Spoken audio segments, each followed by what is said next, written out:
casi todas las conquistas sociales, por no decir todas, se han hecho a través de las ideas de la clase obrera, del socialismo, del comunismo, de los sindicatos luchando, haciendo huelgas. Las comunistas lo tenemos clarísimo: pensiones, sanidad, educación, servicios sociales para la mayoría social y que le den por el saco a los bancos.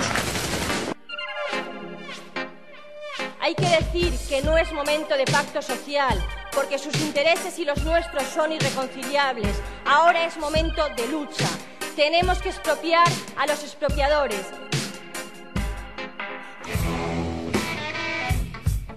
Nosotros no vamos a ver qué es lo que cobra el mayordomo de la mansión. Nosotros vamos a que el pueblo se apodere de la mansión, se apodere del señorito y se apodere del pueblo. Nos importa un carajo lo que cobra. La mayoría silenciosa, su mayoría silenciosa, lamentablemente no existe. Lo que existe es una mayoría con voz, que lo que reclama es una alternativa al paro o a la precariedad. O povo é que máis ordena. El pueblo es el que ordena. Sí se puede. ¡Salud, camaradas y república!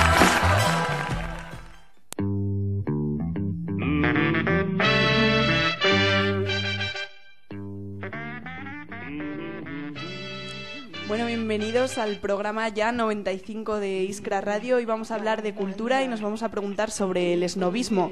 Vemos como en poco tiempo ha aumentado la presencia de una cultura colorida, creativa, emprendedora y consumista. La apología de la eterna juventud y la sonrisa que no desaparece. Sí, hoy en Iskra Radio vamos a hablar de hipsters y vamos a contar para ello en la mesa con Daniel Cabrera, ex profesor de la Universidad de Zaragoza, y Nacho Aguilar, que es responsable de formación en la UJC Aragón. Entrevistaremos también a Víctor Lenore, autor del libro Indies, Hipsters y Gafapastas. Empieza ya Iskra Radio.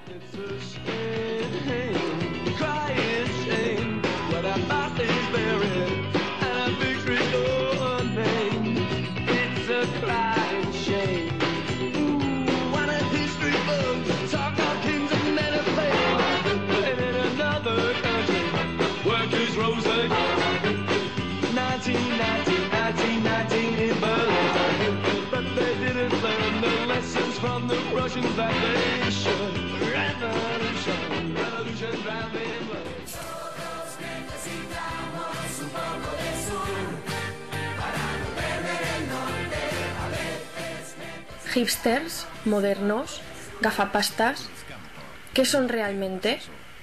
¿Forman parte de una nueva tribu urbana? ¿O son la evolución de los hijos de los pijos de siempre? ¿Tienen algún tipo de conciencia política sobre sí mismos? ¿Quieren empoderarse? ¿O por el contrario son reaccionarios de la clase dominante? ¿Se apropian de elementos de diferentes culturas y diferentes tendencias solo por moda? ¿O han elegido un bando que no es el nuestro? Hoy en Iskra Radio desgranaremos a estos sujetos urbanitas que se están apropiando de los bares, conciertos, internet, moda, música, cine y cultura.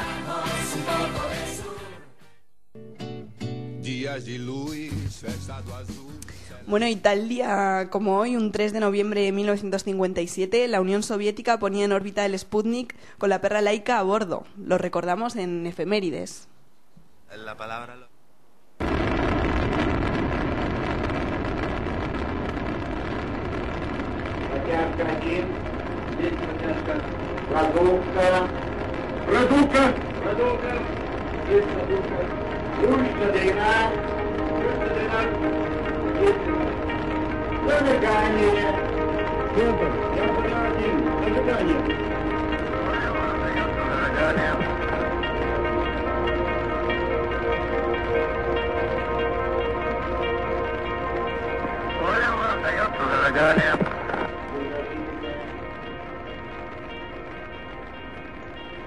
Hoy, día 3 de noviembre, se cumplen 57 años del vuelo del Sputnik 2, la nave soviética que convirtió a la perra Laika en el primer ser vivo en realizar un viaje orbital al planeta Tierra.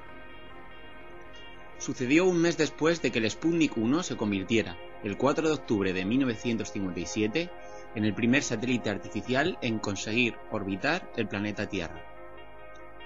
En un contexto de Guerra Fría entre la Unión Soviética y los Estados Unidos de América, este suceso conmocionó gravemente a la sociedad norteamericana ya que ponía en evidencia la superioridad soviética en este terreno, al ser la del Sputnik 1 la misma tecnología que podía llevar al lanzamiento de misiles balísticos intercontinentales con cabezas nucleares con gran precisión. Sociológicamente, este fenómeno se conoce como crisis del Sputnik e hizo que Estados Unidos se lanzara firmemente a alcanzar tecnológicamente a la URSS, dando comienzo así a la conocida como carrera espacial. Laika, que nació en 1954, era una perra callejera sacada de las calles de Moscú y entrenada para soportar los rigores de un precario primer viaje espacial. Fue elegida así porque se pensaba que al estar habituada a los rigores de la vida callejera, soportaría mejor situaciones extremas. El objetivo de enviar un animal al espacio era comprobar que era posible la vida en microgravedad y que se podía sobrevivir a la enorme aceleración que se sufre durante el lanzamiento del cohete. También se probaron los primeros sistemas de generación de oxígeno, absorción de dióxido de carbono y otros elementos para reproducir las condiciones de vida necesarias. Fueron los primeros pasos del viaje del ser humano al espacio que culminó Yuri Gagarin en el Vostok 1 4 años después. Si bien el animal pudo sobrevivir al despegue y se adaptó bien a las primeras horas de viaje orbital, como así lo demostraron los datos recibidos en Tierra, Laika murió a las 7 horas del despegue debido a un sobrecalentamiento provocado por un fallo técnico en el desacoplamiento de las distintas fases de la nave. De todas maneras, el Sputnik 2 no estaba diseñado para ser recuperado, y la muerte de Laika estaba prevista por sedación 7 días más tarde. La muerte de Laika generó un fuerte debate, tanto dentro de la URSS como en otros países del Pacto de Varsovia y del mundo, sobre la experimentación con animales y el maltrato animal.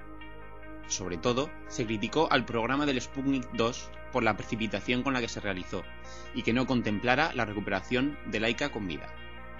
Sin embargo, debido a las fuertes contradicciones entre bloques y lo hermético de los datos de la carrera espacial, estas complicaciones éticas se pasaron por alto en un principio. No fue hasta muchos años después que conocimos las opiniones de los protagonistas de este programa espacial. Cuanto más tiempo pasa, más lamento lo sucedido. No debimos haberlo hecho, ni siquiera aprendimos lo suficiente de esta misión como para justificar la pérdida del animal, manifestó Oleg Gasenko, uno de los principales directores del programa Sputnik 2. Más adelante, otros perros sí volvieron a la Tierra con vida después de completar numerosos viajes orbitales. La gran gesta de Laika y su muerte la convirtieron, sin embargo, en un símbolo perruno. Hay chocolates y cigarrillos Laika. Se han escrito novelas sobre ella y grupos de música y canciones llevan su nombre. Su historia ha sido recogida hasta en series comerciales como Doctor Who, cómics como Flash Gordon y numerosas películas. Hasta la misión del Mars Exploration Rover bautizó con su nombre una vasta extensión del planeta Marte. A lo largo de toda la Unión Soviética hay estatuas en su honor, y en el monumento a los conquistadores del espacio, solo ella y Lenin están representados con su nombre propio.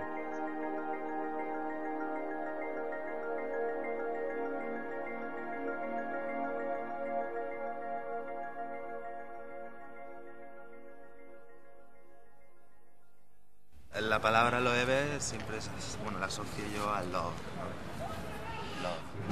Mi truco infalible para ligar es pretender que no quiero ligar. Me bajo del avión, me pinto, me visto y ¡pum! Ahí estoy. Lo más guay de España que no tiene otro país son las españolas. La frase mítica de una película de madres, arriba la pestaña. Es que España es única, solamente hay una y es que Spain is different. Estar enamorada es súper guay, porque es como todo te da vueltas, son como mariposas. Es un rollo esto de hacerse mayor.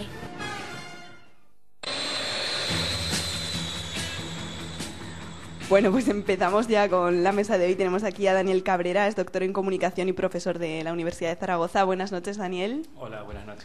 Y Nacho Aguilar, que es responsable de formación de la UJC Aragón. Buenas noches, Nacho. Buenas noches. Bueno, pues empezábamos riéndonos un poco, ¿no?, con el anuncio de LOEB, y la primera pregunta que quería haceros es que me defináis un poco cómo es hoy en día la cultura de moda. Bueno, culturas hay muchas de moda, ¿no? Es decir, si por algo se caracteriza nuestra sociedad es por multiplicar diferencias. Es decir, lo que molesta, digamos, a nuestra cultura es la identidad. Lo que hay que multiplicar es que, bueno, de pronto una tribu sea con gafapasta, el otro sea con pantalón no sé cuánto, el otro con el pelo de no sé qué. Nos reíamos porque, digo, bueno, en las voces, digamos, podíamos identificar tribus que no eran solo hipsters, ¿no? Es decir, había pijos allí. Y lo que realmente, digamos, la base del capitalismo es la multiplicación de las diferencias. Entonces, en ese sentido, digamos, el que haya una tribu u otra es una operación, digamos, una operación de marketing, ¿no? Es decir, donde hay constantemente, digamos, unas definiciones de qué es ser tal cosa y donde la gente lee y se identifica un poco con eso, ¿no? No es, digamos, no hay una generación espontánea, hay un juego, digamos, de subjetividades que son más o menos modeladas y que juegan, digamos, con ese moldeo, digamos, que la sociedad hace, ¿no? No es tan, lo primero que habría que romper es la idea, digamos, de que hay una espontaneidad, yo quiero ser. Es decir, no, el deseo del sujeto está moldeado socialmente, no hay una especie de un deseo primitivo, básico, que no.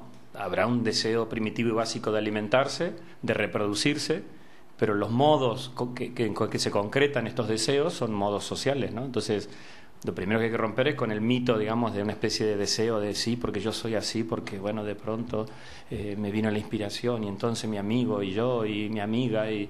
Bien, no, lo primero es eso. Y segundo, que no es más que una consecuencia, digamos, cultural, digamos, de un tipo de capitalismo que multiplica diferencias. Bueno, no sé. Sí, totalmente de acuerdo con lo que ha comentado ahora Daniel. No deja de ser un dispositivo que genera subjetividades que luego el capitalismo va a obtener un rédito en productos o en diversas formas de entender las conductas sociales. Pero hay determinados productos culturales que pasan a ser dominantes, son considerados que están de moda. Os quería preguntar qué tenemos que ver o qué tenemos que escuchar o qué tenemos que leer para que seamos considerados cultos hoy en día. A ver, que sea lo culto es todo un problema, o sea, para más de un programa. Es decir, ¿por qué los niños compran esas gomitas chinas y hacen pulseras y no sé qué más? Es decir, ¿por qué de pronto un niño, no nos vayamos los jóvenes, descubre que su gran producto de entretenimiento son unas gomitas para hacer, no sé cómo es que se hace? Bueno, ¿y qué pasa con ese niño? ¿Qué pasa con un adolescente que le gusta tal música? ¿Y qué le pasa con un joven universitario que digamos que de pronto está organizando una identidad, un tipo de subjetividad hay una recompensa, detrás de eso hay una recompensa psicológica, una recompensa afectiva, somos recompensados a partir de eso. Es decir, la base de la sociedad es que la sociedad te hace a ti y a ti te conviene esa sociedad y a la sociedad tú le convienes. Es el pacto por el que subsiste una sociedad, ¿no? Es decir, la mutua conveniencia de existencia. Me conviene que exista esta sociedad y yo, digamos, soy y acepto, digamos, su universo simbólico y su universo de significados al que pertenezco. Sí, bueno, la pregunta era que... Sí, ¿qué tenemos que ver hoy o qué tenemos que escuchar para que seamos considerados modernos o que estamos de moda? Por lo que dicten las diferentes revistas de moda, ¿no? Sí. Vice, Playground y no sé, me vienen más, Clash. Y también quería preguntaros, ¿consumimos entonces cultura o consumimos objetos? O sea, ¿qué relación hay entre la cultura y el consumismo? Bueno, venimos con preguntas que son para hacer varios programas. A ver, cultura y objeto, no hay diferencia entre cultura y objeto en principio, en sí. Es decir, una cultura también es una producción de objetos. Recién estábamos hablando, decimos, bueno, es que hay un montón de autores que se nos ocurren, aquí estábamos hablando afuera, pero es que realmente, digamos, la producción objetual, la producción de objetos es una producción cultural, digamos, en base a esto que digo, producir diferencias, producir subjetividades, producir identidades, y el consumo es una de las vías por las que yo formo mi identidad, ¿no? Yo me diferencio de los otros, yo soy de la tribu que hace tal cosa, ¿no? Es decir, consciente e inconscientemente esto funciona. Como yo estoy fuera de la moda, no sé qué revistas ni qué cosas lo hacen moderno a uno.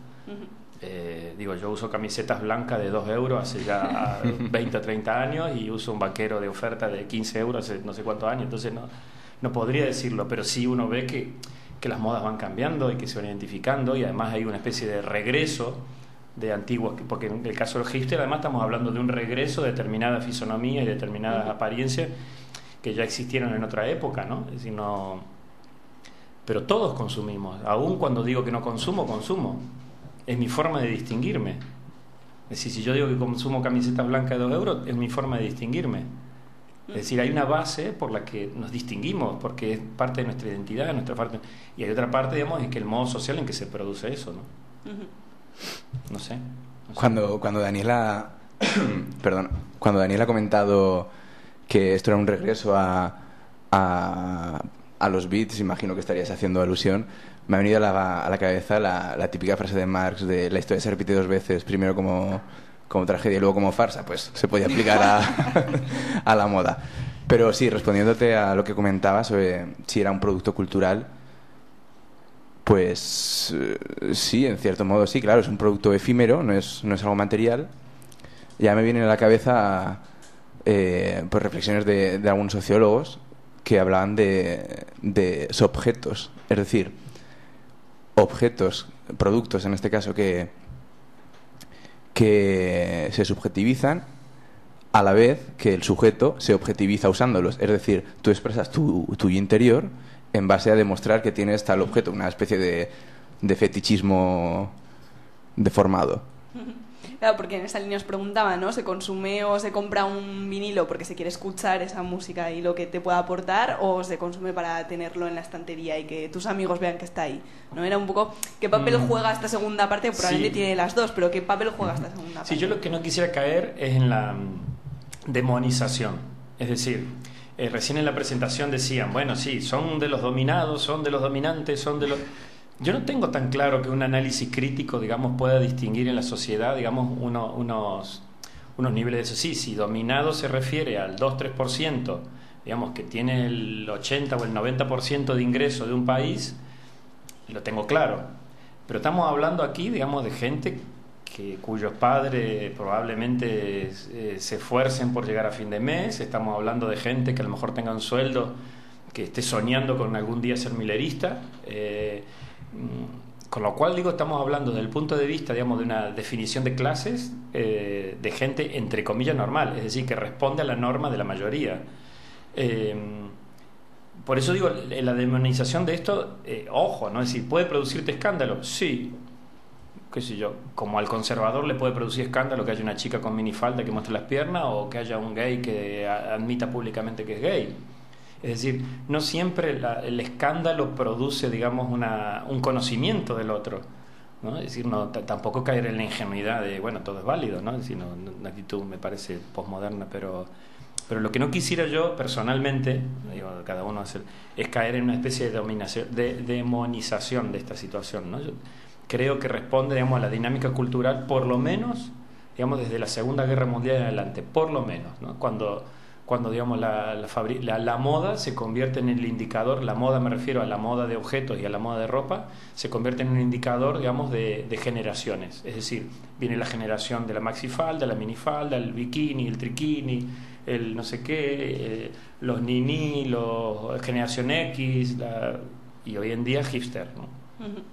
Pero estamos produciendo diferencia, ¿no? Y estamos, en realidad, detrás de toda esa apariencia, detrás de todas esas máscaras, probablemente estemos ante un mismo sujeto, ¿no? El sujeto que el capitalismo organiza en torno a una subjetividad deseante, a la que intenta formar ese deseo e intenta responderle con objetos disponibles humanos, ¿no?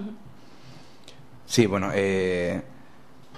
yo en cierta parte estoy de acuerdo, en tanto que al final, pues sí, parecemos que todos somos integrantes de un carnaval veneciano, ¿no? Cada uno con nuestras máscaras. Y es cierto que las modas existen y seguramente van a seguir existiendo, y es un elemento con el que tenemos que jugar.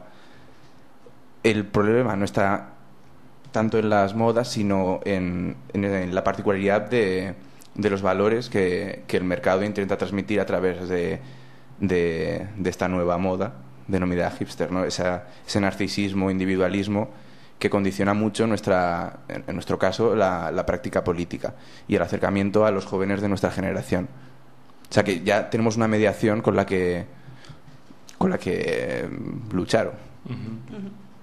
Bueno, pues ahora seguimos con... Bueno, pero, no, yo tengo una pregunta, me gustaría saber si entre los que escuchen todo no tienen una novia, un novio, un amante que sea hipster, o sea que y que a lo mejor nos cuenten que se puede convivir o no. Bueno, pues ahora seguimos, ¿no? Pero vamos a escuchar para aportar más ideas a la mesa de hoy. La primera parte de la entrevista que le hemos hecho a Víctor Lenore, él es autor del libro Indies, Hipsters y Gafapastas. Vamos con esa entrevista. Que es la primera pregunta que te suelen hacer siempre cuando te entrevisten sobre el libro, pero lo primero que quería preguntarte es que nos definas o nos cuentes qué es ser hipster. Pues hipster es una palabra con una tradición de varias décadas, ¿no? Empieza en los años 40 vinculada a la generación beat y designaba a estos jóvenes que habían decidido bajarse en marcha del sueño americano y escuchar un poco de jazz, fumar un poco de marihuana y vagabundear un poco por Estados Unidos, ¿no? Eran un tipo de bohemios que buscaban cosas que el mercado no les ofrecía, ¿no? Que la sociedad no les ofrecía, un poco de libertad de movimientos, de mucho interés por la cultura afroamericana, ¿no? De cómo se relacionaban, cómo disfrutaban. Pero en la década de los 2000 el término hipster renace en un barrio bastante pijo de Brooklyn que se llama Williamsburg y ya ha cambiado totalmente las aspiraciones sociales de la palabra, ¿no? O sea, una cosa muy típica de los hipsters actuales es que no aspiran a nada que no les ofrezca el mercado, ¿no? Y son gente que busca distinguirse por sus consumos culturales, busca un tipo de películas, de discos o de ropa que mande claramente el mensaje de que ellos son alguien diferente y superior a la masa. Estas últimas cuestiones que decías, hay mucha gente que podría decir que ocurren en todas las tribus urbanas, entonces te quería preguntar también si ser hipster es una tribu urbana y si es igual que todas las demás. Bueno, más que de tribu urbana, yo prefiero llamarlo subcultura, ¿no? Aunque en el caso de los hipsters actuales son una falsa subcultura. O sea, por ejemplo, si hablamos del punk en Inglaterra o del rock radical vasco aquí en el Estado español, fueron soluciones a cuestionamientos sociales, ¿no? Si tú eres un chico de 17 o 18 años en el País Vasco o en Londres de Margaret Thatcher y no te gustaba la forma en que estaba organizada la sociedad, pues te buscabas unos espacios alternativos que eran la casa ocupada, la radio libre, o tu grupo de insumisión, ¿no? De asesoramiento para la insumisión. Entonces esas subculturas articularon una especie de refugios sociales para mucha gente y fueron una educación política, mientras que los espacios de relación de los hipsters son cosas como la tienda de moda la tienda de discos que está de moda en una ciudad, el club guay que hay en una ciudad, el festival evento de verano tipo el Primavera Sound o el Sonar o Benicassin. Y bueno, se nota que en un caso, el de los hipsters, todos los espacios son de relación comercial y en el otro son de relación social, en el caso de los punks y el rock radical vasco, por ejemplo. ¿Y qué otros valores encontramos en esta subcultura? Pues yo destacaría el individualismo, el narcisismo, una anglofilia muy fuerte, ¿no? Todo lo que viene de Londres, de Los Ángeles y de Nueva York es bueno y todo lo que viene de América Latina o de África es algo cutre y sin valor, ¿no? Y eso, no sé, bueno, también hay un machismo bastante fuerte, ¿no? Y que no se cuestiona nunca. Y no sé, en general eso diría. Porque algunos ejemplos de este sexismo, de esta fobia a lo que no sea anglosajón. Sí, de anglofilia, por ejemplo. Sí, porque tú te coges, o sea, cualquier revista que se considera moderna, ¿sabes? Desde el Rock Deluxe hasta la revista Vice, 9 o 10 de cada 12 portadas anuales son artistas anglosajones, hombres blancos, y bueno, y si te das un paseo por las redacciones también, ¿no? Tanto de festivales de verano como de sellos discográficos como de revistas, los trabajos reservados para las mujeres son el de promoción y el de secretaria, y los reservados para los hombres son el de los más creativos y mejor pagados, ¿no? Hace poco, el año pasado, en la revista, hace 2 años en la revista Diagonal, hicimos un artículo colectivo que se llamaba Machismo Gafapasta, donde unas cuantas mujeres metidas en esta subcultura denunciaban como el machismo así bastante, con ejemplos de su vida cotidiana, y la respuesta que recibió fue muy hostil, ¿no? Como que no estaban dispuestos a cuestionar sus privilegios. Y en el libro hablas de cómo los valores de esta subcultura le vienen bien a la clase dominante. Entonces me gustaría un poco que nos hablas de esta idea y de la relación que tiene con que esta subcultura se convierta en o pueda convertirse en dominante.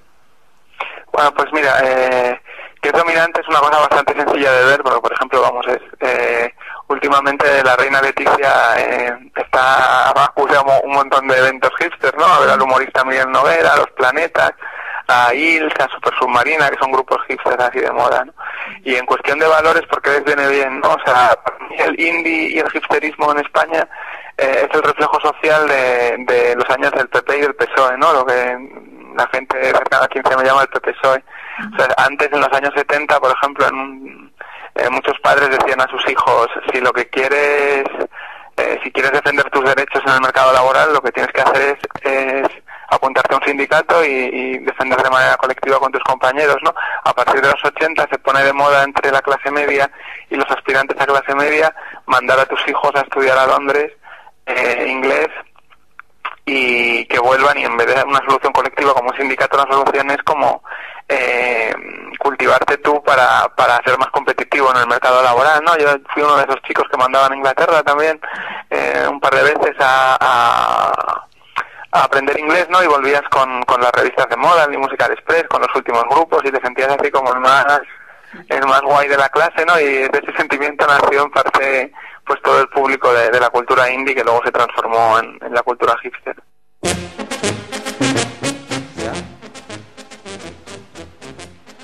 Bueno, pues escuchábamos a Víctor Lenore. Vamos a seguir ahora con nuestra mesa. Estábamos aquí hablando un poco de las diferencias que puede haber entre los hipsters y otras tribus urbanas, ¿no? Les planteaba si realmente las clases sociales que forman estas tribus son distintas o son las mismas.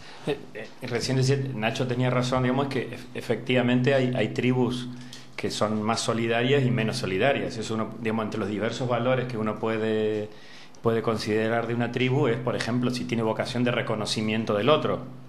Digamos que hay tribus que efectivamente intentan reconocer al otro, es decir, al otro, como diferente, como distinto, y claro, y hay tribus como de las que estamos hablando, hipster, etcétera, donde la dimensión de reconocimiento del otro es, digamos, por la negatividad, es decir, los otros no existen o no merecerían existir con nosotros.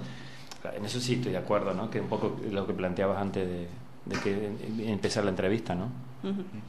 Y realmente hay otra tribu urbana que, bueno, Víctor Lenore dice que no se le puede calificar tribu urbana, ¿no? Subcultura, dice él, bueno, como lo queramos llamar. ¿Hay otra subcultura que haya logrado dominar culturalmente? Porque realmente el hipsterismo lo estamos empezando a ver en publicidad, lo estamos empezando a ver en muchas partes que se puede considerar dominantes.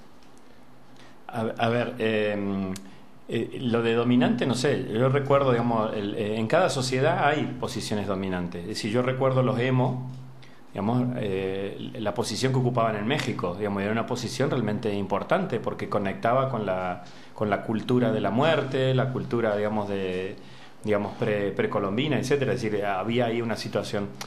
Lo que entiendo como dominante aquí, en los casos de los hipsters, es que son trabajadores, un poco lo que comentabas y que comenta el autor, es decir, son trabajadores que están en el centro de lo que se llama industrias creativas, ¿no? Entonces, en ese sentido, su voz tiene más repercusión.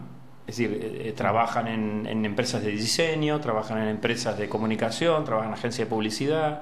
Entonces, en ese sentido, su pertenencia, su forma de ser, digamos, tiene un mayor eco. Pero no sé, habría que discutir, digamos, a lo mejor caso por caso, qué tribus o qué subculturas han tenido mayor o menor impacto, pero que esta es una moda, punto. Que en cuanto mucho en un año o dos más no vamos a hablar más de esto. O sea, no. Yo creo que hay un elemento que sí que es diferenciador. Cuando hablamos de hipsters y tal, tenemos que hablar de la cuestión de la gentrificación de barrios. Uh-huh. En Zaragoza tenemos ejemplos como La Madalena. La Madalena, sí que está en proceso, o Calle de las Armas del Gancho. Son barrios, podríamos decir, pauperizados o en riesgo de exclusión social, con un perfil muy determinado de habitantes que se ven, entre comillas, colonizados por un grupo cultural, si lo queremos llamar así, que pues todos los miércoles hace mercadillos, crean una cultura alternativa, no sé, utilizan locales para... Que se les dejan más baratos, claro, además. Aquí vamos con la noción, digamos, de la funcionalidad. ¿A qué son funcionales, digamos, este grupo? Y es la industria creativa. La industria creativa tiene un correlativo que es ciudades creativas. Zaragoza ha tenido un plan urbanístico, digamos, guiado por la noción de ciudades creativas. La idea de ciudades creativas es que hay unos espacios urbanos donde el choque de gente, el choque de actividades produce creatividad. Y el espacio de las armas es el claro ejemplo, digamos, de una organización sistemáticamente organizada por el urbanismo del Ayuntamiento de Zaragoza y que busca eso. Pero claro, si vos ves cómo utilizan el espacio, es decir, y ves en los horarios donde no hay actividades oficiales, llena de gitanos con sus niños jugando y tocando música, etcétera, etcétera, y luego ves cuando aparece de día el fenómeno urbano de la creatividad y entonces aparecen los hipsters. Es increíble, o sea, pasarse 24 horas ahí es increíble, digamos, desde la prostitución a una determinada hora, el tráfico de ciertas drogas, la luz del día, la gente, los hipsters que van. Luego, el atardecer, los gitanos con sus niños, y uno puede ver el ciclo, digamos, donde es evidente que hay una operación urbanística, ¿no? Y la relación de los hipsters con la noción de ciudades creativas es inmediata, porque los hipsters son, desde el punto de vista sociológico, lo que se llama clases creativas, que es la otra noción, ¿no? Y claro, esto es sociología pura y dura, digamos, de las que se usan. Pasa como la milla digital, ¿no? Los 200 metros digitales, no llega a milla, digamos, aquí también. Si ahí ha habido un intento también, digamos, de urbanizar la ciudad en torno a la noción de creatividad, ¿no? Entonces, un edificio para, digamos, no estoy hablando de que esté bien o esté mal, pero lo que estoy hablando es que hay una operación sociológica, concreta, urbanística, que coincide, que es afín a una tribu. Y entonces en ese sentido puede que parecer que tiene mayor, me parece que tenga mayor eco, pero no lo sé. Bueno, yo es que en todo esto veo un correlato, que es limpiar los barrios. Tal cual. O sea, reinventar la sociología de los barrios para poco a poco ir expulsando. Además estamos hablando de zonas céntricas, que es el casco antiguo, que tiene un interés urbanístico obvio. Y pues seguramente estas operaciones tengan algo de esto. Sí, en el caso de Zaragoza es obvio, digamos, hay una especie de tratar de colonizar un espacio que estaba fuera de las autoridades, desde el manejo de la basura, el manejo de la droga, de la prostitución. Y, digamos, digo esto no porque yo lo piense, sino porque cuando lo definen al barrio, lo definen por eso, ¿no? Es el barrio que pasa esto, que pasa aquello, con el gran escándalo, y entonces en el corazón de ese barrio ponemos un centro como Las Armas, y entonces fomentamos, digamos, o extendemos el uso civilizado del espacio urbano a través de una economía creativa, los artesanos, etcétera, etcétera, ¿no? Y seguimos haciendo, por hablar un poco ya de esnovismo cultural, seguimos haciendo esa distinción entre alta y baja cultura. ¿Os parece válida esta distinción? Depende. ¿A qué te refieres con alta cultura y baja cultura? ¿A popular y culta? Yo es que sobre esto no tengo una posición muy formada, porque llevo años leyendo sobre la cuestión y no acabo de posicionarme. Yo sí que creo que hay... Bueno, primero tendríamos que definir qué es arte. Pero de todos modos, creo que hay arte y productos de entretenimiento. Esa sería mi distinción. No tanto arte alto, arte popular, que es la mítica distinción adorniana, pero sí que creo que hay productos culturales que sí que se asemejan más a un producto de mero entretenimiento que a una obra cultural, a una obra artística. Sí, digamos, a nivel cultural hay arte, digamos, cultura burguesa, es decir, cultura de la ciudad y de clase media, media alta, y cultura popular. Pero lo que hay atravesando estas dos situaciones es la cultura masiva. O sea, la cultura más, digamos, los Simpsons gustan en un lado y gustan en el otro. Es decir, lo interesante es es que lo masivo atraviesa lo que llamamos popular, lo que llamamos burgués, lo atraviesa totalmente. Y en ese sentido, sigue habiendo, digamos, un consumo de cultura para diferenciarse. O sea, la cultura, digamos, uno de los objetos, digamos, el libro de Bourdieu, ¿no? La distinción. O sea, ¿por qué voy a tal museo? ¿Por qué pongo me gusta en Facebook? A lo mejor ante una música que escuché 3 segundos y ya puse me gusta, porque estoy queriendo que la gente sepa que eso me gusta. Si me gusta eso que yo pongo en Facebook, yo soy definido de determinada manera. Es decir, que la distinción es el elemento que buscamos en todo consumo cultural.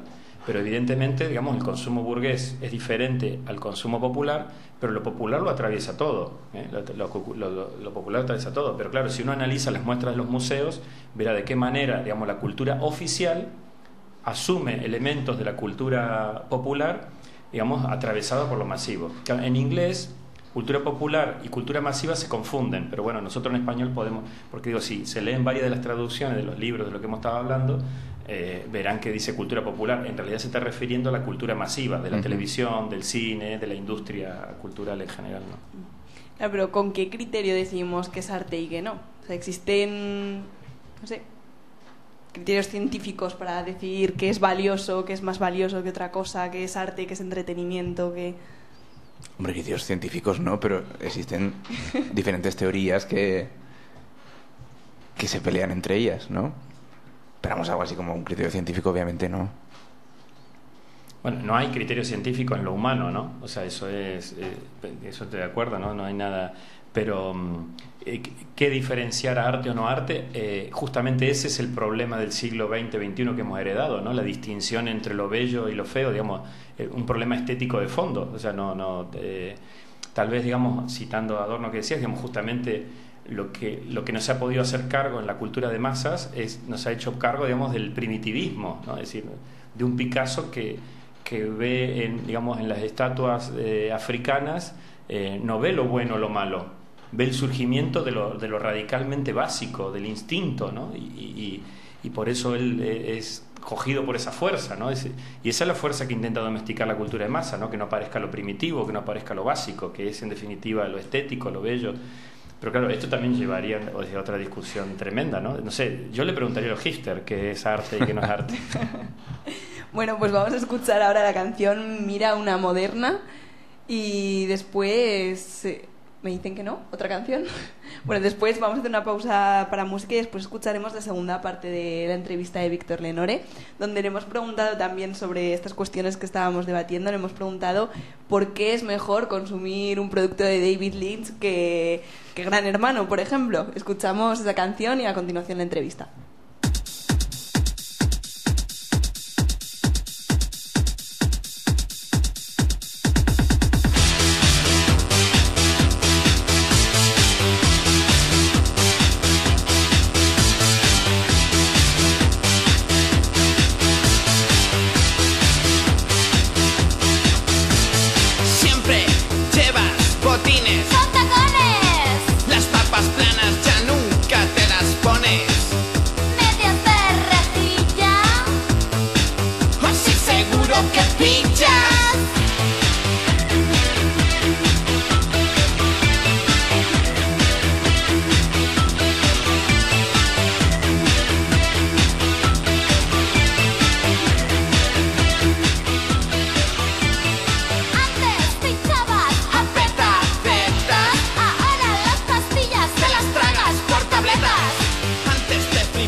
Ahora en la disco ya no bailas si no te pones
tus amigos rurales, para hacerte el ambiguo siempre que sales, la ropa que llevas tu madre la cose, cuando sales a adoptar una pose, pareces un maniquí del Bershka, eres anoréxica.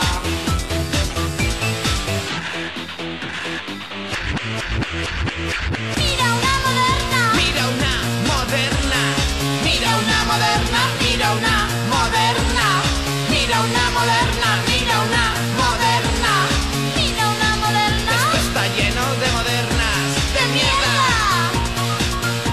modernas de mierda.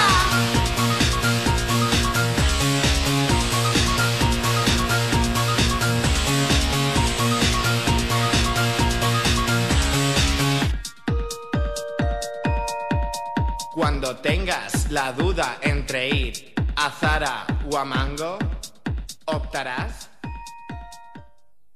El libro de la fobia de estos círculos a la política, a qué se debe esta fobia y cómo se reacciona en el caso de que si haya sectores o personas que intenten mostrar un interés político. A ver, de lo que yo hablo, cuando hablo de fobia, hablo sobre todo de los 80, 90 y los 2000, ¿no? El indie y el hipsterismo fueron una burbuja estética muy fuerte, ¿no? O sea, si tú escucharas esas canciones ahora y te intentaras hacer una idea de qué posibilidades había en el país, no tendrías ninguna pista, ¿no? Entonces, yo, por ejemplo, recuerdo cuando empecé a ir a las manifestaciones del 15M, pues aquí en Madrid de vez en cuando la gente se ponía a cantar una canción de la Polla Records, ¿no? Y decía, pensaba, pues sería muy difícil que la gente se pusiera a cantar cualquier canción indie o hipster de los últimos años aquí en esto, porque no tendría absolutamente ningún sentido, ¿no? Pero esto ha cambiado bastante, ¿no? O sea, yo creo que va a haber lo que se llama ambientes indies y hipsters han sufrido mucho la debacle económica, ¿no? Como todos. Entonces hay un movimiento como de más concienciación, incluso de algunos grupos con letras políticas, de mayor sensibilidad para las cuestiones sociales, y yo creo que eso es una victoria, ¿no? Una victoria y un reconocimiento de que lo que había antes era una burbuja estética desconectada totalmente de nuestros problemas cotidianos. ¿Y cuál dirías que es el partido político más hipster o al que más pueden votar los hipsters?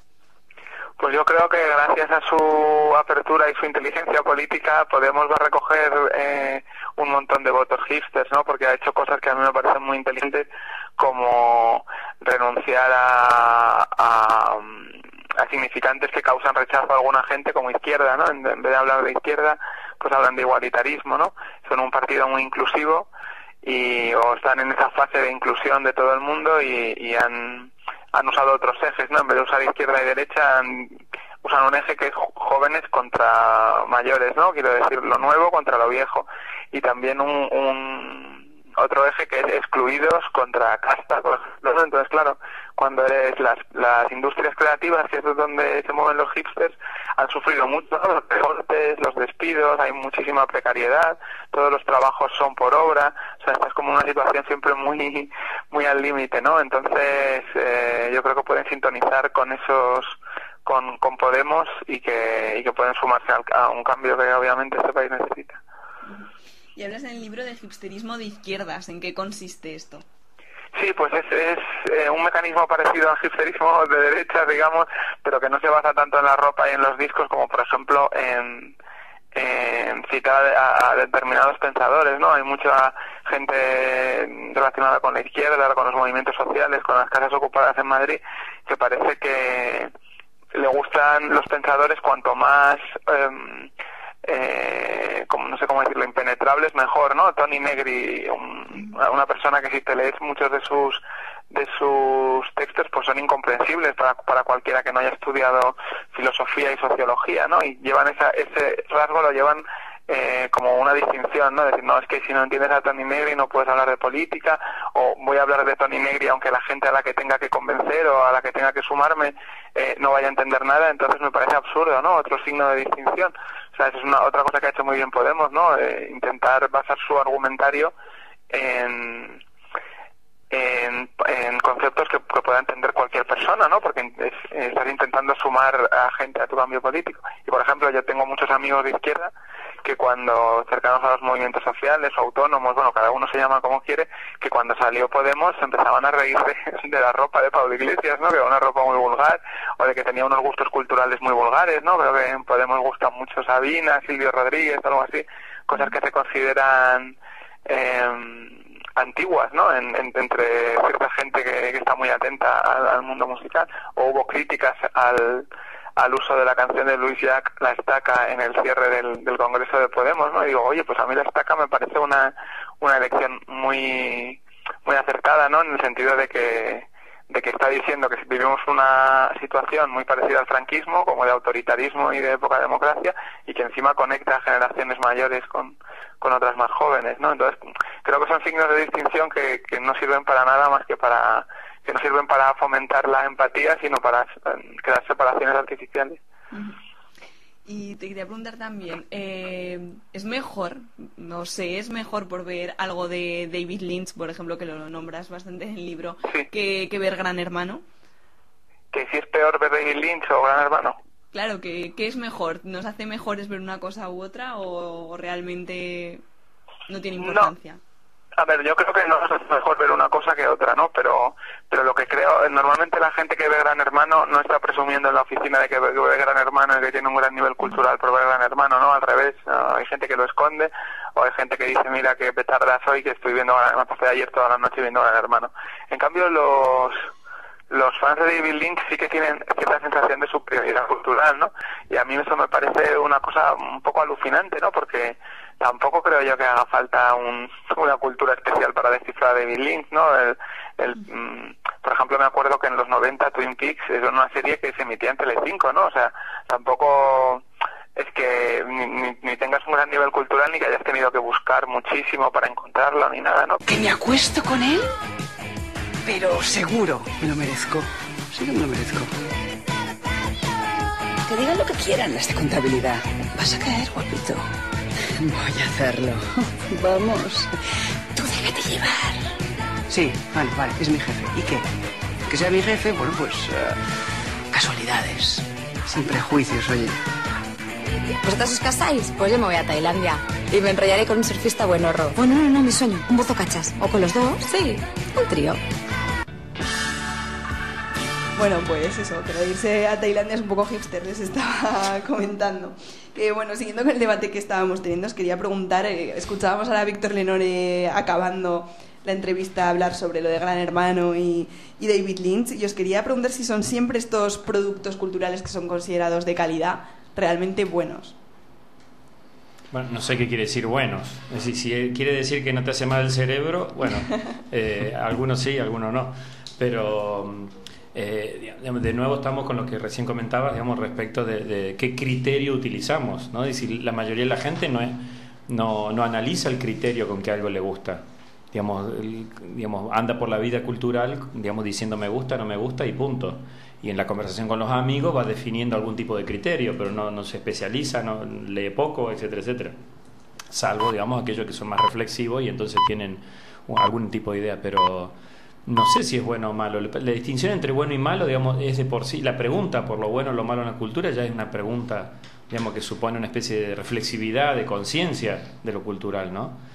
Y digamos, la respuesta tiene que ver también dentro de cada tribu, ¿no? Es decir, tribus militantes, tribus religiosas, tribus gafapasta o tribus de lo que sea, ¿no? Es decir, también hay, claro que hay unos criterios, claro que los hay, pero claro, de eso va la estética, ¿no? Y claro, poca gente estudia estética, ¿no? Pero lo que sí hay es vergüenza. Hay ciertos productos que producen vergüenza, ¿no? Es decir, así como Adán y Eva de pronto descubrieron que estaban desnudos, claro, si alguien se le llega a escapar en público que le gustó el reggaetón o que lo pasó muy bien en la sala tal o cual, bueno, y le puede producir una cierta vergüenza, ¿no? Porque claro, no corresponde con quien está, ¿no? Estoy harta de tanta crisis y de tanto mal rollo. Sí, es que realmente lo hablar de bueno o malo una obra o un producto cultural, no sabría en función a qué criterios hacerlo, pero vuelvo a lo de antes. Es que yo sí que me arriesgo, sé que es muy arriesgado, pero diferencio entre entre productos de entretenimiento, como puede ser la mayoría de películas de Hollywood, o el otro día, por ejemplo, me metí en una de estas revistas, en Vice se llama, y todos los lunes hacen un informe sobre los 10 discos de la semana.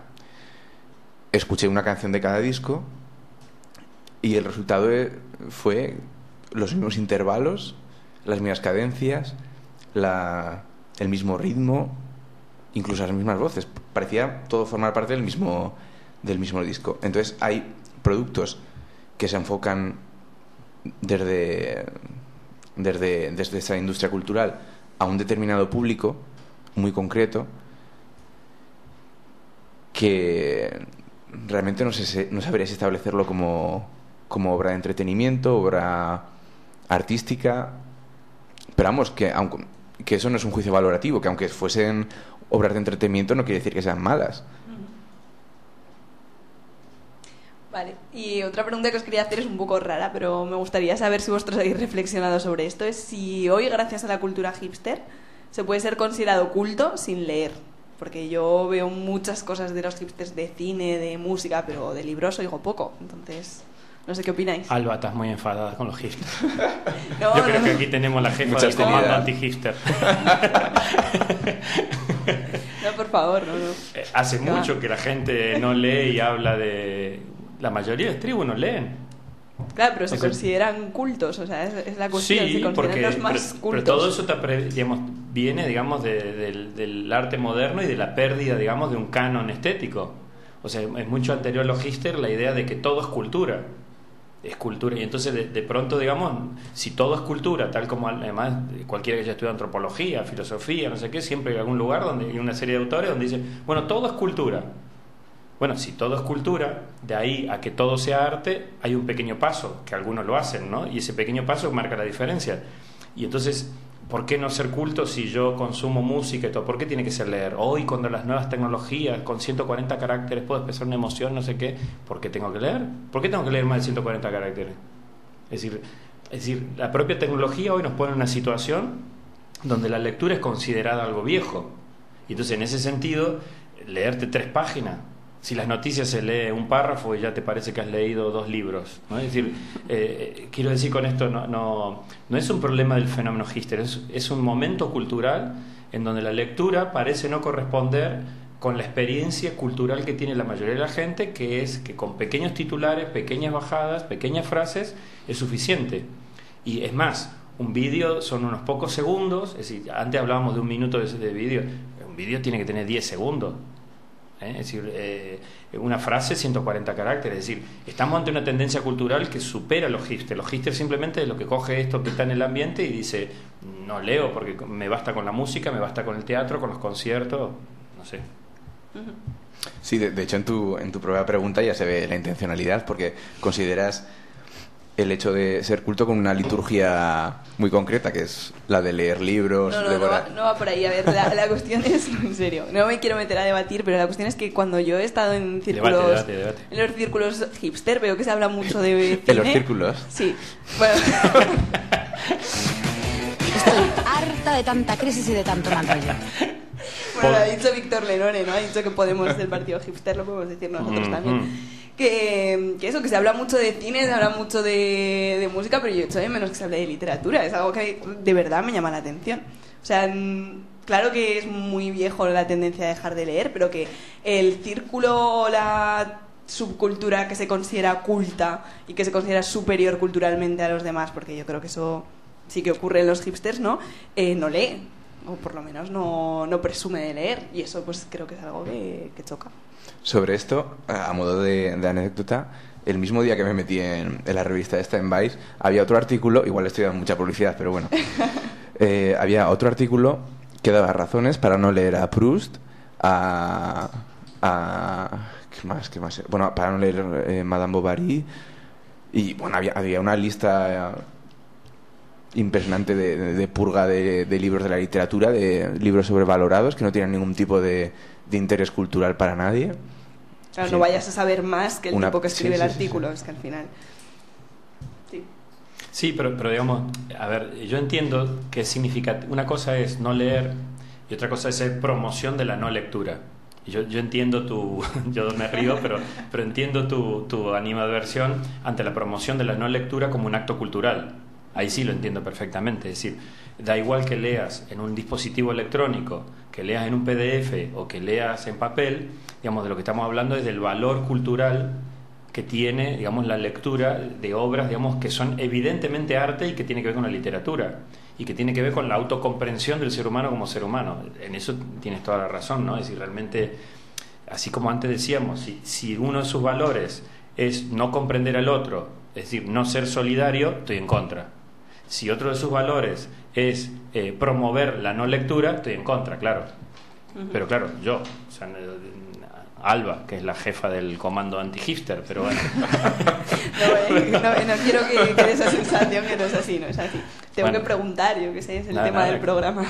Bueno, vamos a escuchar ahora una canción de este verano, de un anuncio de cerveza, y vamos a comentarlo.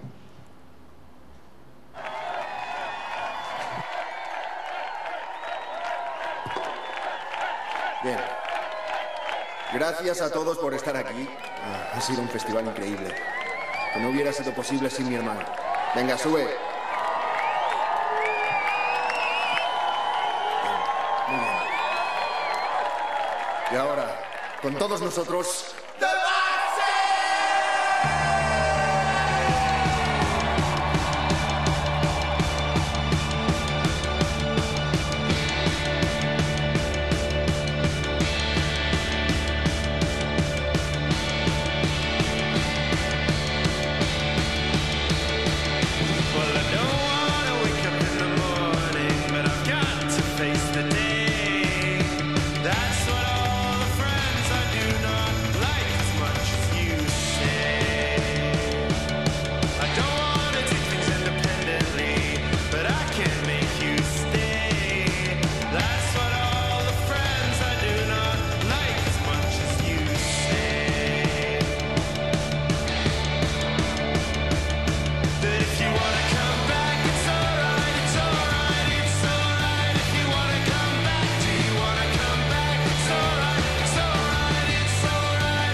Bueno, este es el anuncio lo voy a decir, Estrella Damm de este verano, y bueno, es un anuncio en el que, no sé si los oyentes lo recuerdan, hay unos chavales que llegan a un sitio, compran una especie de cabaña o no sé muy bien qué, y montan una especie de bar, un festival, y hay gente guapa bailando, ¿no? Entonces, os quería preguntar realmente, hablando en serio, el enlace o el aprovechamiento que hace de la estética hipster y los valores hipster la publicidad, ¿no? ¿Qué significa esto? Aparte un poco de lo que ya ha comentado Daniel, ¿no? De que esta gente trabaja en las industrias creativas, entonces es normal. Creo que además antes lo comentaba Víctor, el autor del libro, la importante carga misógina y sexista de algunos productos creados por esta cultura, que tampoco sé si por ser hipster tienen que ser necesariamente misóginos. Lo pongo bastante en duda, pero bueno. Sí que... Si vamos, por ejemplo, a fotografías de Terry Richardson, por ejemplo, yo las últimas fotografías que he visto son mujeres desnudas, con una plancha y con frases de tipo esto por ti. Sí. No recuerdo exactamente el texto así, sí. de las fotos, pero era absolutamente escandaloso. ¿Y qué me estabas preguntando? Era un poco qué significa, ¿no?, esta relación, este aprovechamiento que hace la publicidad de la estética hipster, la relación. La publicidad aprovecha lo que sea. Hasta el 15M lo vimos en publicidades. O sea, ¿te recuerdas cuando pasó el 15M? Sí. Claro, y de pronto Coca-Cola y no sé qué empresa telefónica empezaron a hacer la asamblea como un modo, queremos ser libres, y entonces el teléfono el que... Es decir, la publicidad en realidad... vive de ese medio ambiente social, estudia ese medio ambiente social, o sea que no hay ninguna novedad que utilice la estética hipster como usó el 15M, por poner una cosa de signo opuesto, ¿no? Es decir, no La publicidad intenta conectar, intenta vender y toca la emoción del momento, ¿no? En eso no creo que haya ninguna novedad, no me da la impresión, no lo sé. Claro, todo lo subsumible para obtener renta es aceptado. En esto coincido con lo que decís del entretenimiento, es decir, si entretiene y el entretenimiento es el puente para vender, ya está, punto. Vendo, entretengo, ya está. Y esta tendencia que hay en la publicidad ahora al buen rollo permanente y la sonrisa permanente y la juventud eterna, ¿os parece que tiene relación con esta subcultura y que beneficia todos estos valores, estas ideas a la clase dominante, o os parece que no tiene relación? A ver, el recurso a la juventud y el recurso a la vida alegre es un recurso post Segunda Guerra Mundial, y la juventud no... Digamos, si uno hiciera una historia de la juventud es muy joven. No existió jóvenes antes de la Segunda Guerra Mundial casi. La noción de juventud es una noción, digamos, fabricada, concreta, tiene un periodo histórico donde se fabricó y que tiene que ver con el surgimiento de un sujeto que no es niño ni está en el mercado laboral. Es decir, la invención de la juventud tiene su propia historia, primero. Segundo, lo de buen rollo... ya en los 80, digamos, el famoso libro de Postman que decía diviértete hasta morir, ¿no? Es decir, la idea es Schopenhauer, siglo XIX, decía dice, bueno, esto se parece, el capitalismo se parece, la sociedad, él no habla de capitalismo sino de sociedad, la sociedad se parece a una obra de teatro donde el payaso representa su obra.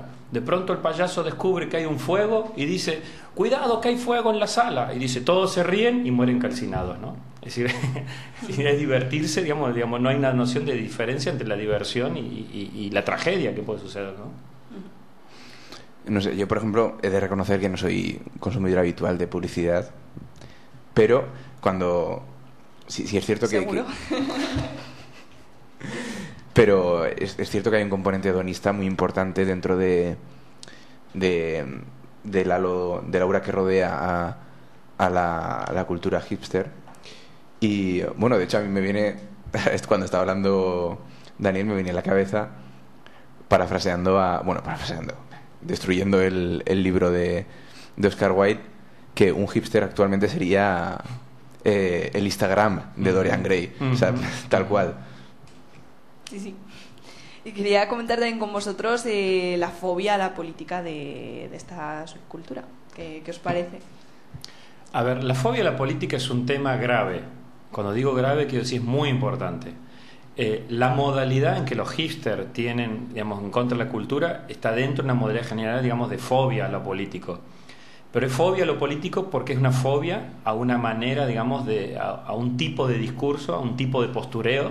Es decir, la política en los últimos 20 años ha tenido su propio postureo. Digamos, y no sé, lo primero que hizo ahora que está en el PSOE es sacarse la corbata y la americana. Es decir, porque es postureo, y lo primero que hizo fue participar en un programa porque es postureo. Es decir, realmente desde que el marketing se ha hecho cargo de la política, todo es postureo en la política. Entonces, claro, no es postureo hipster, es otro postureo que compite, pero contra, digamos, la ciudadanía también está con fobia a lo político, pero con fobia a este postureo, digamos, de vamos a limpiar nuestras filas, bueno, ya ¿qué vamos a hablar de esto? O sea, es realmente, yo creo que la fobia a lo político tiene una dimensión que es fobia a la forma en que el sistema partidario se ha organizado, pero que en los hipster, y ahí es donde entiendo lo que estás preguntando, adquiere la modalidad de entonces no nos interesa preocuparnos por lo público. Entonces ahí sí estoy de acuerdo. Es decir, si no nos interesa preocuparnos por lo público, entonces claro, estamos ante un desarme de la crítica, estamos ante un desarme del pensamiento. Es decir, y hay un desarme de la cultura. Es decir, es una cultura, digamos, que de pronto adquiere el signo político de la no política, que es un signo político, a eso voy, ¿no? Es decir, no me interesarme la política es político. Es decir, no interesarme las cosas que están en común, ¿no? Bueno, sí, lo primero que esto no es un mal exclusivo de desde luego, de los hipsters, pero de todos modos yo creo que en España tampoco se produce esa apariencia de apoliticismo, porque en España hemos tenido la emergencia del 15M, que realmente creo que en el 15M sí que podríamos identificar a varios hipsters, ¿no? Y, hombre, el problema es que obviamente se entiende todo esto desde la caída de los grandes relatos ideológicos del siglo XX y se estructuran de otra forma y pasa a lo que podríamos llamar una política pop, que muchas veces se fija más en las formas políticas que en el contenido.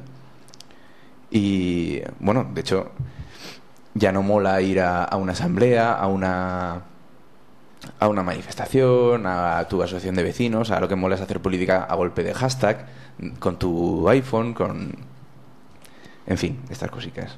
Sí, pero tiene que ver, insisto, con las transformaciones que la propia política ha tenido. Si Kennedy fue el rey, digamos, de la política televisiva, había que, digamos, porque la televisión impone unas ciertas cosas, es decir, me tengo que limar los dientes, tengo que tener buenas tetas, tengo que tener buen culo. Todo esto son transformaciones, digamos, que los propios políticos y las políticas han tenido, o sea, no se han ofrecido como producto, han tenido que hacerlo. Y la política, digamos, post-televisiva, que es la política de las redes sociales, tiene su propia cosa, su propio postureo también, ¿no? Pero esto, digamos, nos ayudaría a entender lo que preguntabas, la publicidad de la mano del marketing. El marketing es la verdad. Si hoy me dijera, bueno, ¿dónde debo buscar la verdad? En el marketing. Y en su herramienta principal, que es la publicidad. Pues digo que eso es político. El marketing es político, ¿no? Bueno, pues vamos con detector de gilipolleces. Lendacaris muertos. Gracias por Ellos son el grupo Stromp. Ejecutan sus instrumentos y también los hacen. Esto es arte, arte, arte. Básicamente nosotros estamos absolutamente en contra de los músicos tradicionales que son nazis y conservadores. Estamos en contra de la rítmica, la melodía y la armonía. 1, 2, 3, 14.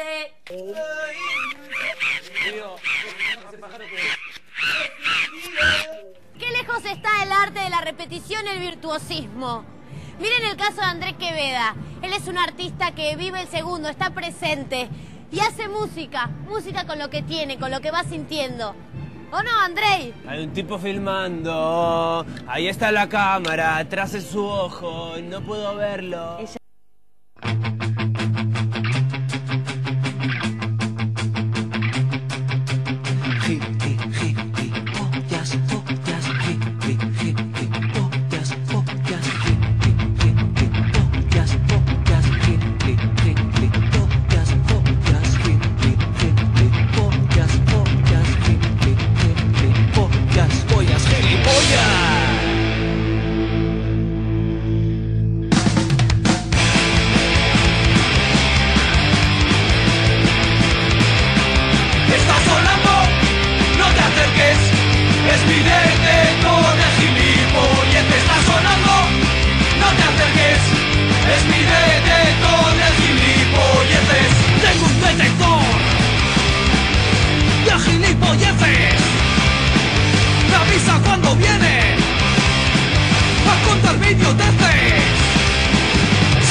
mi detector.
gilipollas.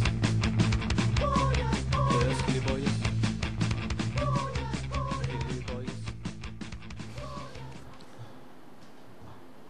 Bueno, pues tenemos a Elena al teléfono. Elena, buenas noches. Hola, buenas noches. Ella es de Feminismo Unizar y ha participado en la creación del ciclo Cortos Reivindicativos para Jóvenes Combativos. Te llamamos para que nos cuentes en qué van a consistir y cuándo van a ser.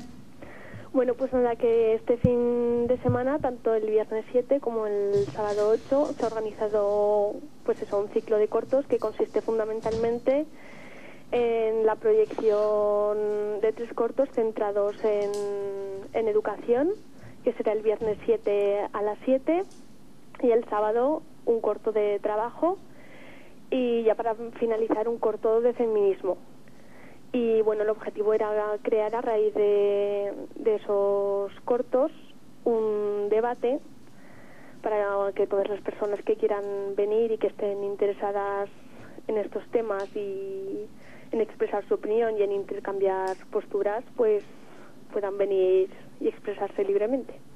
¿Y qué cortos vais a proyectar? Pues el de educación será el paradigma del sistema educativo.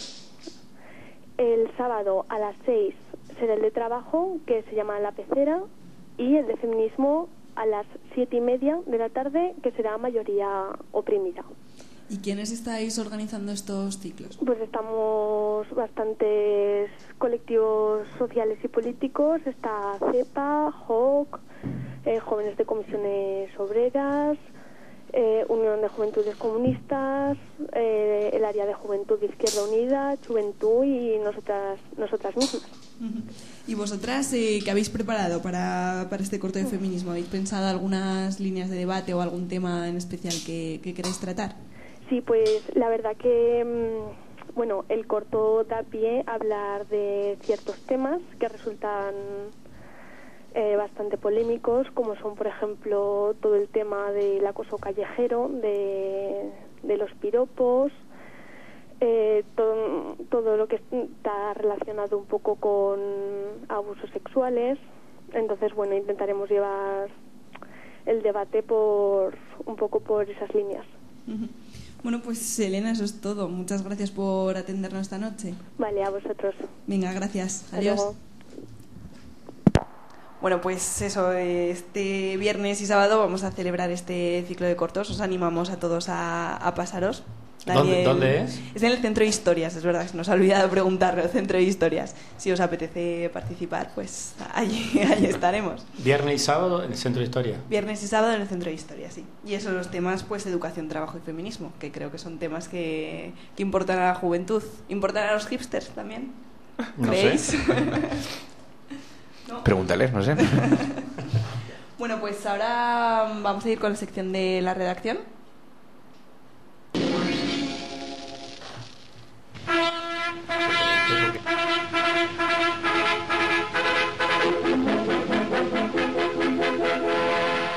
Noticiario y documental de la redacción.org.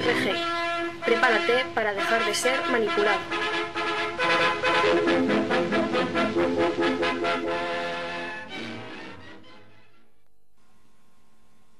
Vivimos días en los que la mañana nos recibe siempre con un nuevo caso de corrupción, en el que un cargo electo, banquero o burócrata sindical ha usado su posición para robar al pueblo. Día tras día, imputaciones, condenas, investigaciones en televisión. Puede parecer que hasta desde la administración se está combatiendo a los corruptos sin descanso, y que el sistema funciona.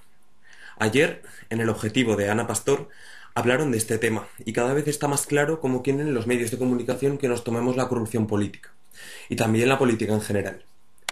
No se puede dar un remedio a un problema que aún no está identificado.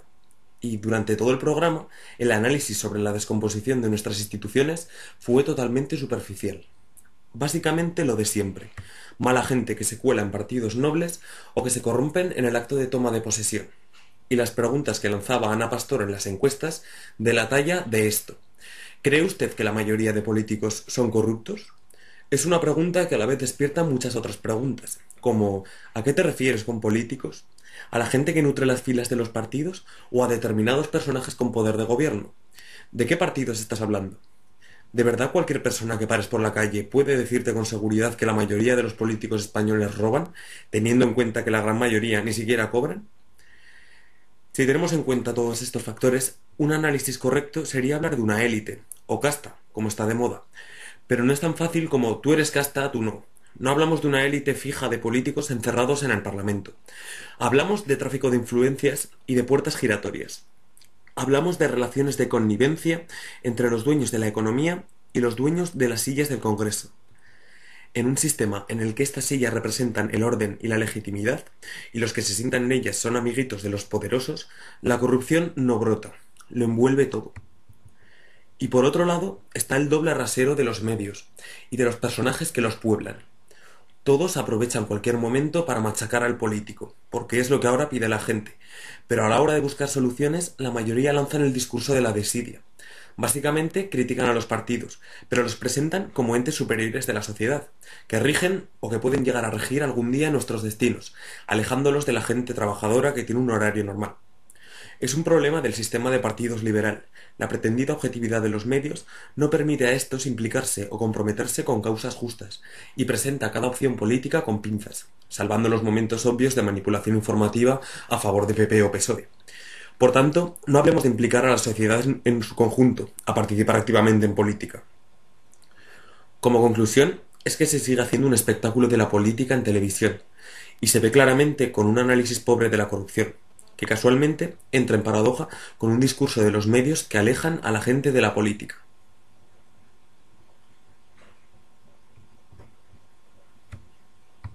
Visítanos en laredaccion.org para descubrir más manipulaciones de los medios de comunicación, por un periodismo libre y crítico. laredaccion.org.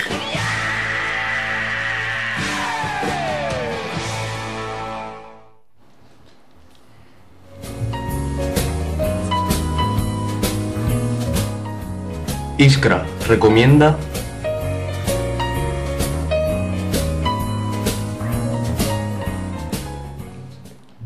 Bueno, vamos a hacer un poco de meta Iskra. Tenemos aquí al teléfono a una voz que os va a sonar. Hola Javi, buenas noches. Hola, buenas noches. Bueno, cuéntanos, ¿qué nos recomiendas hoy? Bueno, se acabo de oír mi voz también ahora en la sección. Estamos abusando voy de a tu recomendar voz. dos cosas. Primero, la última novela que me he leído de un autor que se llama Just Van de Castile, que se llama Porque el mundo funciona perfectamente sin mí, de Tropo Editores, una editorial muy maja que además si vais a una feria del libro a comprar un libro, os regalarán otro, si lo compráis. Bueno, y el libro trata más o menos una distopía, una especie de distopía que habla de un mundo donde los ricos viven atrincherados en barrios que son centros comerciales, que son pisos construidos encima de centros comerciales, y es un poco, y el mundo exterior representa la criminalidad, es muy peligroso todo y hay mucha marginalidad y pobreza.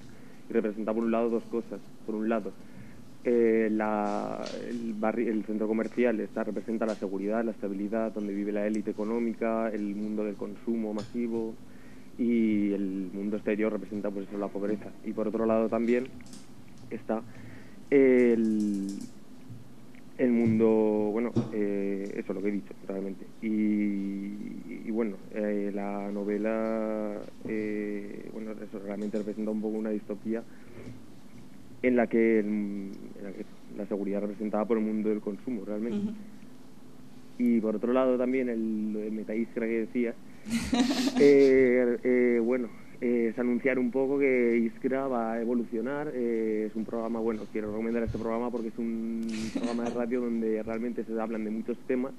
Se puede hablar de cualquier tema, pero siempre una visión global, una visión social y una visión política, donde intentamos transversalizar todos los temas un poco. Y bueno, va a haber cambios dentro de poco, va a haber cambios muy importantes que se acercan a nuestro programa número 100 y ahora comentarás un poquillo más tú, profundizaros un poco más. Sí, nada, solo decir eso, que queríamos hacer la tontería esta de recomendar Iskra recomienda para deciros que estéis atentos esta semana porque vamos a anunciar novedades sobre el programa. Así que eso es todo, ¿no, Javi? Sí, pues eso es todo. Vale, venga, muchas gracias. Venga. Adiós, buenas noches. Yo creo que a Lewis se le ha sobrevalorado. Ya le veo como candidato a la vieja academia. Sí, Mer y yo hemos creado la Academia de los Sobrevalorados. Sí, cierto. Para famosos como Gustav Mahler. Isaac Dinesen y Carl Jung. Scott Fitzgerald. Lenny Bruce. Sí, Lenny Bruce. ¿Y qué me decís de Norman Mailer? Yo creo que son estupendos todos los que habéis mencionado. Tenías uno entre manos la semana pasada. No, yo no lo tenía. Era tuyo, Heinrich Böll, ¿no? ¿Sobrevalorado? Tenemos una buena colección, como veréis. ¿Y qué os parece Mozart? ¿No iréis a dejar fuera a Mozart puestos a despellejar a la gente? ¿Y qué me decís de Vincent Van Gogh? ¿O Ingmar Bergman? ¿Ha dicho ¿Qué os Van parece Gogh? Ingmar Bergman? No te metas con Bergman. Sí, ¿qué pasa? Bergman es el único genio del cine actual. Es un fanático de Bergman. Pero si sois de lo más opuesto. El programa que tú escribes para televisión es brillantemente divertido, mientras que su perspectiva es típicamente escandinava, lúgubre. Todo está impregnado de Kierkegaard. Es algo ingenuo, pesimismo a la moda. Todo ese silencio, el silencio de Dios. Muy bien, me encantaba cuando estaba en la Universidad de Radcliffe, pero eso ya está superado, totalmente superado. Aléjame de ella. Creo que ya no saldré más con él. ¿Acaso no veis que se trata de un intento de dignificar los propios traumas psicológicos y sexuales, poniendo como parangón ciertos principios filosóficos? No es más que eso. Hemos llegado. Escucha, celebro haberte conocido. Ha sido un placer y una sincera satisfacción, pero tenemos que marcharnos. Bueno. Tenemos que ir de compras, lo había olvidado. ¿A qué vienen tantas explicaciones? Por favor, yo soy de Filadelfia. Quiero decir que creemos en Dios, de modo que... Pero ¿qué diablos ha querido decir? ¿Qué ha querido decir con eso? Soy de Filadelfia, creemos en Dios. ¿Tú has entendido algo de lo que ha dicho? Bueno, pues llega al final el programa de hoy. Ya nos toca despedir a Daniel y a Nacho. Muchas gracias por haber estado con nosotros esta noche y haber participado en este debate sobre el hipsterismo. Si tenéis algo más que añadir, pues es el momento. Gracias por participar en este comando anti-hipster. Espero que salgamos por ahí a poder cazar hipster. Estoy harta de tanta crisis y de tanto maltrato.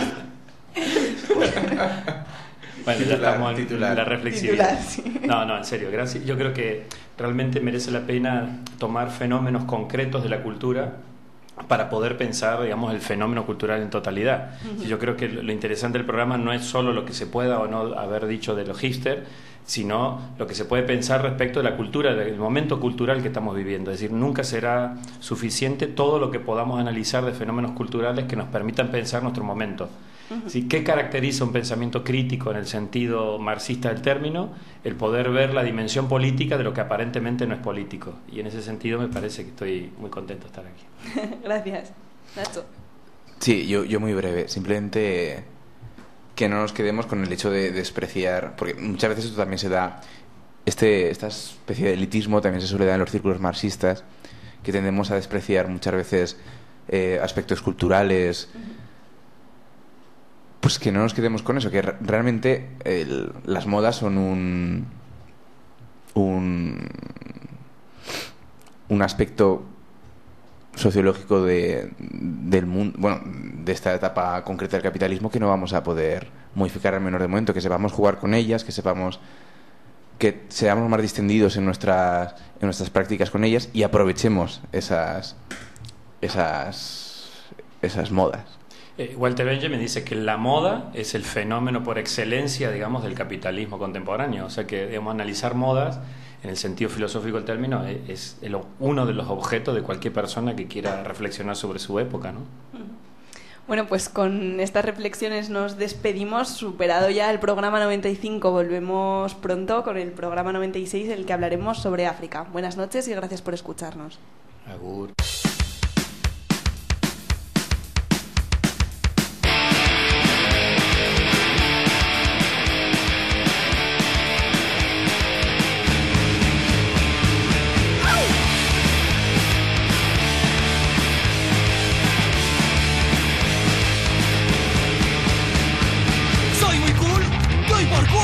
Llevo gafas, no me hacen falta. Soy moderno, soy artista, estoy un poco loco, soy gilipollas.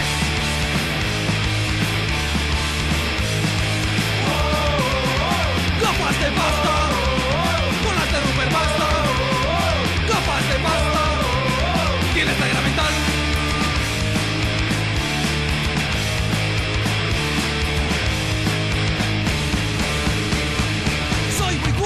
Doy por cool, llevo gafas, no me hacen falta. Soy un memo, Soy autista, estoy un poco loco, soy gilipollas.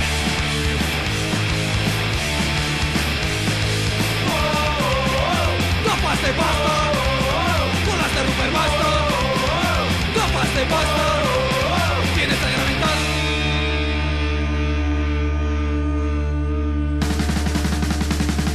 ¡Qué gusto te reías de Rupert Ordóñiga!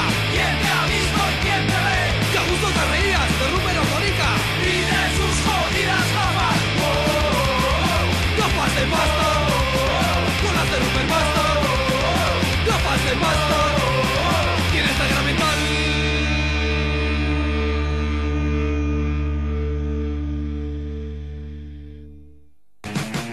Estoy harta de tanta crisis y de tanto mal rollo.